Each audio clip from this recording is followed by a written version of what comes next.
گھرانوں میں بھی دیکھا ہے، پالیٹکس میں بہت زیادہ دیکھا ہے. اگر آپ کسی کے لیے تھریٹ ہیں تو وہ ہمیشہ آپ کو ٹارگٹ پہ رکھتا ہے اور موقع نہیں جانے دیتا، خاص کر کے سیاست میں تو کوئی کردار نہیں ہے. کہہ دیتے ہیں سیاست کے سینے میں دل نہیں ہے، جو جی چاہے الٹ اناپ شناپ کہہ کے غلط کام کر لو اور اس کا ایک وہ بنا دو.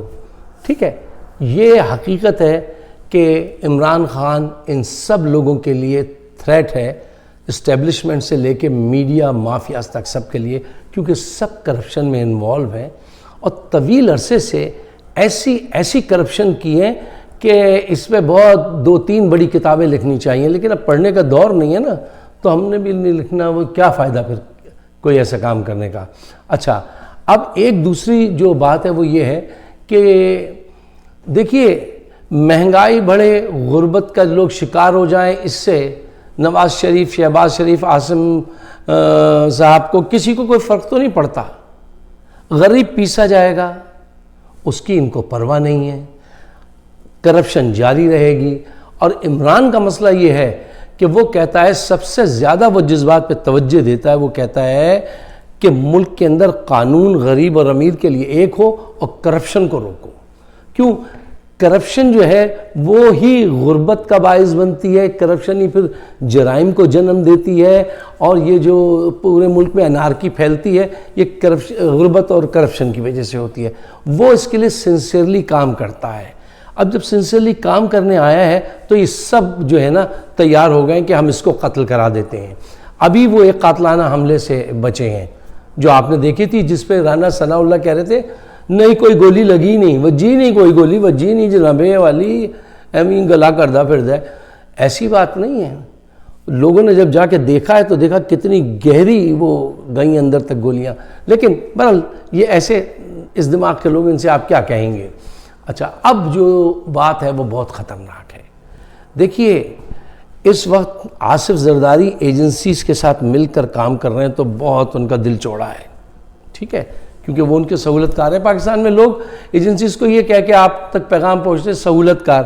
ارے لوگوں کی پاس اتنا ٹائم نہیں ہے کہ وہ بیچارے یہ پوچھتے پھریں بھائی فائق صاحب یہ بتائیے یہ سہولت کار کون ہوتا ہے. تو یہ باتیں میں سارا نام لے دیا کیجئے، اور فوج کو مت کہا کیجئے پوری. ابھی بھی میں کہتا ہوں نہیں، صرف جو ذمہ دار ہے اس کا نام لیں، پوری فوج کو بدنام مت کیجئے. اچھا آگے بڑھیے.